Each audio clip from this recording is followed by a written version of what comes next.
physical world. This is a concept. This is simply an idea.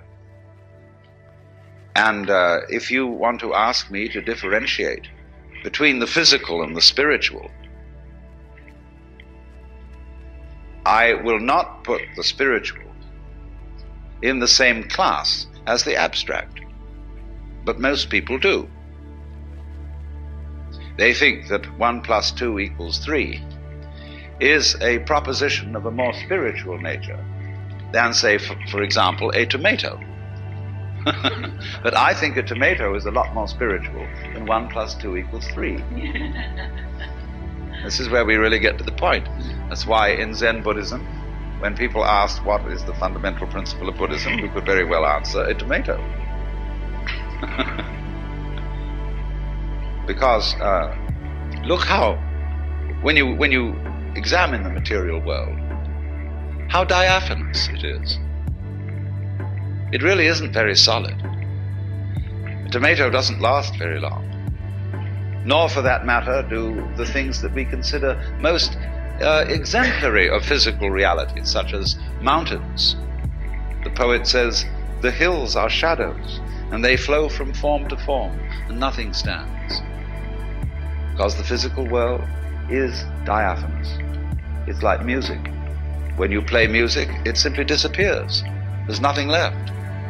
And that, for that very reason, it is one of the highest and most spiritual of the arts, because it is the most transient. And so, in a way, you might say that transiency is a mark of spirituality. A lot of people think the opposite, that the spiritual things are the everlasting things. But you see, the more a thing tends to be permanent, the more it tends to be lifeless. Nothing is so dead as a diamond. And yet, this imagery, the idea of the most mineral objects being the most permanent, and so they get associated with the spiritual.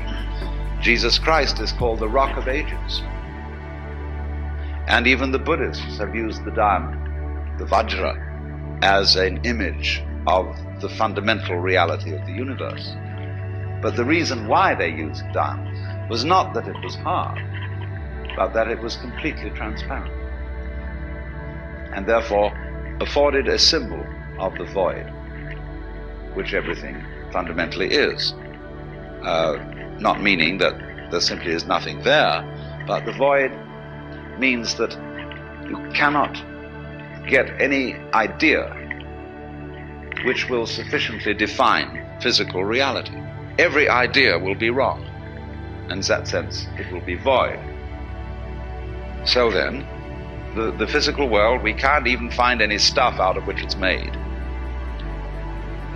We can only recognize each other. And I say, well, I realize that I met you before and that I see you again.